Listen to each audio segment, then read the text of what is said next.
All right, welcome to Nokona Live. Joined here today with Nokona strength trainer Matt Healy. Matt, how's it going, man?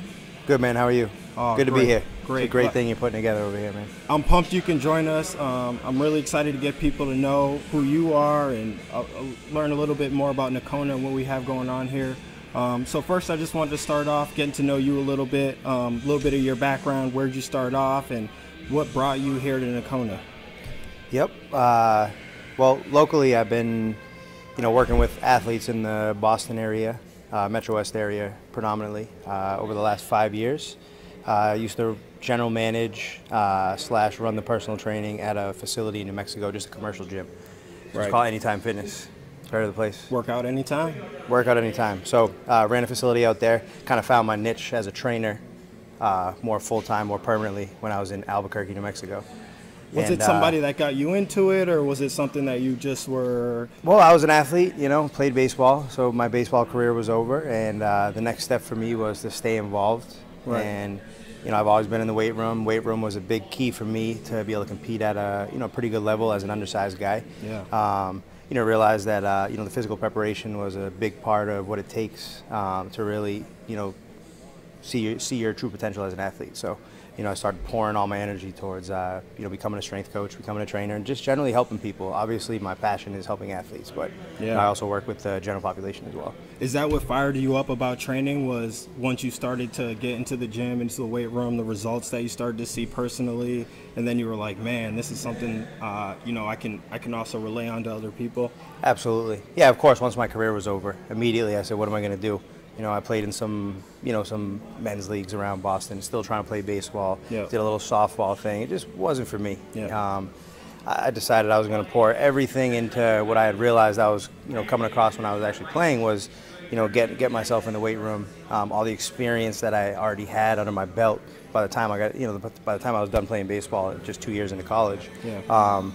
Basically I just went 110%. Towards everything in the fitness. Took that athlete's mentality and just made it into your own profession, the grind. That's right. Yeah, just went from being an athlete to helping other athletes and just people in general help themselves, better themselves. Oh, so that's great. that's kind of how it all came about. I luckily found myself some good opportunities, so I took advantage of them and just learned a lot of my experience comes from a lot of hands-on stuff. I am not formally educated like some of the guys out there. Right. In the sense I went to school for business. There's been some certifications and stuff like that, but I'm beyond that at this point with all the information out there. A lot of hands-on experience is what kind of got me where I'm at.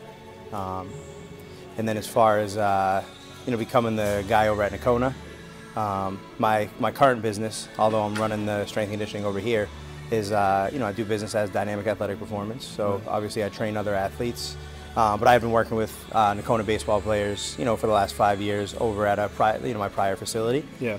And so that's kind of how the opportunity came up here. Now the NAC, Nokona Athletic Center and Dynamic Athletic Performance is a joint unit. Matt heads up all the training that goes on here. If you're doesn't matter what town, what baseball team you play for, he's going to take care of you, get you right for the season. We have athletes from all over the place. Doesn't matter what sport you play. Public schools, ISL, we got elementary school age, we got middle school kids, we got college athletes. Yes. We got kids from lots of different AU programs. And so we're not limited to just the Nokona kids, although that's, of course, that's a big focus of ours over here, of course. But, we work with, all the athletes in the area. It's a large community. We want them all to be in here. Yep, we want everybody to be in here, putting the work in. We're trying to help everybody better themselves. Right. Now, touching on all those high school kids, with high school season just ending, a lot of kids, even middle school, you see a lot of pressure, a lot of emphasis, not a lot of pitch counts particularly. What are some like safety or some kind of pre-measured exercises, routines that you'll have kids working on now in terms of functional baseball activities to keep them healthy through the summer? Mm-hmm. Well, first off, I'll start by saying a lot of the information out there that I think the general public kind of reads about is a lot of it's based on professional athletes, whether it be a baseball, a team sport, or whether it be Olympic lifting or powerlifting, where we're talking about in season, off season, active recovery, definitely, whatever might have you. So the reality is a lot of our high school athletes are playing sports all year round.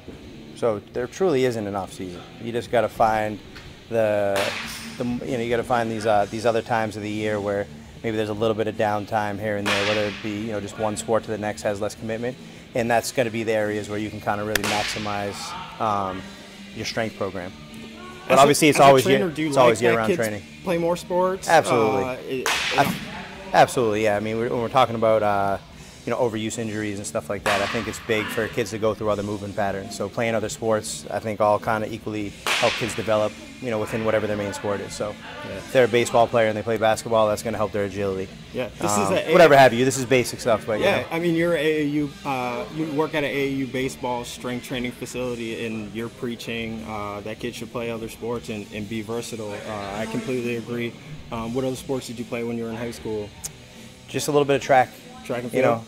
Obviously for me, everything was like specificity. So I sprinted a little bit to try. I was a leadoff hitter, so I sprinted a little bit to just to try to get faster. In the winter, and that was it. Beyond that, I was in the weight room. No, so I dig that. That's the background. I was a track guy as well, man. It's a completely different type of grind. Those guys really do get after it. I think it was 55 and 300. If I could go back, I wouldn't even done the 300. I would have just done the 55. But that's just me, just based on what I was doing once again, from a specificity standpoint. Man, I had to do a couple things. I couldn't run much more than 400 meters, so that both of those, the 3 and the 400, are terrible races. They'll test your manhood. There's no doubt about it. I was a sprinter. You can't really sprint the 300. So no, you can. You look good for the first 100 yards, and then you know how that goes. Starts leaning back. Start gassing. Yeah. Guys start passing. It makes it tough. 55 was good for me. But anyway, yeah. So I definitely believe in multi-sports for all athletes of all ages. I mean, I think once you get to your, let's say, sophomore, junior year of high school, obviously if there's some serious potential for you to play a college sport, then I think we start to take a look at specialization at that point. Walking that line. I mean, when scholarship money's on the line, you want to try to hone in those Some abilities. kids, as you know, some kids end up playing at a high level in a particular sport and could have played at a high level in another sport, played that sport all the way through high school. Yeah. But again, I still think there's an option as sophomore, junior year, you start to look at specialization. If you have the potential to play at the next level, be it college, or beyond. Sometimes they even see the pressure coming from college coaches. But yeah, definitely not. No specialization too early. I think that leads to burning out, injury, whatever have you. So lots of things.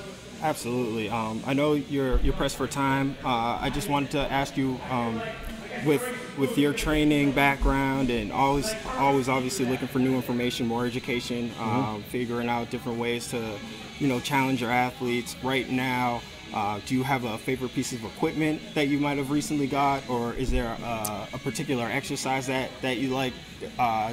Baseball players, in terms of movement and functional abilities, is there something that right now you're using more than you had before, or something that you just have figured out? I think in general, right now, I mean, if we're talking strictly in terms of let's say middle school, high school age baseball players, and even some college athletes. Yeah, you could go middle school and you can go high school. Start looking at recovery and stuff like that. So obviously we want to use more concentric movement, as eccentric movement is going to be what's going to be a little bit tougher to recover from. It's going to cause a little more soreness in general. So we look at more concentric based exercises, and of course I'm a big compound movement guy. So first and foremost, trap bar deadlifts. That trap bar is the name of the game for, I think, a lot of young athletes, pretty much in every sport. Then we're talking about a squat pattern. I love box squats right now. A little more concentric, a little more easily recovered from. That's really so stuff like that. And of course, lots of single leg movements. So but right now, I mean, I could throw it all away and do trap bar deadlifts. And then of course, lots of sled variations. So I see that a lot going on. Lots of sled variations. Once again, concentric by nature. You're just pushing through the ground. They're very recoverable. You can go really heavy. You can go pretty high volume with those. It's not going to cause too much delayed onset soreness, Right. We see the kids pulling we do that all year anyway. All type of ways in here. When you come in, you'll see them working. I mean, we got high school kids. We're looking to, have some high school kids even this summer. Probably, it depends on the turf, depends on the surface and stuff like that. But yeah, we're looking to have some of our own high school kids, push 1,000 pounds on the sled in season during the summer. I mean, those are the kind of things we're looking at. Oh, that's great. Yeah. Before you leave, just let everybody know your availability. The summer's coming up, so the hours will be a little different when guys can get in and get out with summer ball teams playing on the weekends. So what's going on for the summer, and when can guys look to get in? Yep, full-time Monday through Friday. I have coaching commitments on the weekends, so we're pretty much going to shut down shop on the weekends, at least from the weight room standpoint. Right. But Monday through Friday, we're offering full services. So get in touch and get on a program over there. We'd love to help you out. So. Awesome. Well, you heard it, Matt, and we'll be talking to Matt all summer long, getting his feedback and seeing how his teams are doing. Good luck this weekend, Matt, and thanks for joining me, man. Appreciate it. Thanks for having me. Nokona Strength. Come on, get after it. Thanks, man. Thanks. That was great. Good work. Yeah.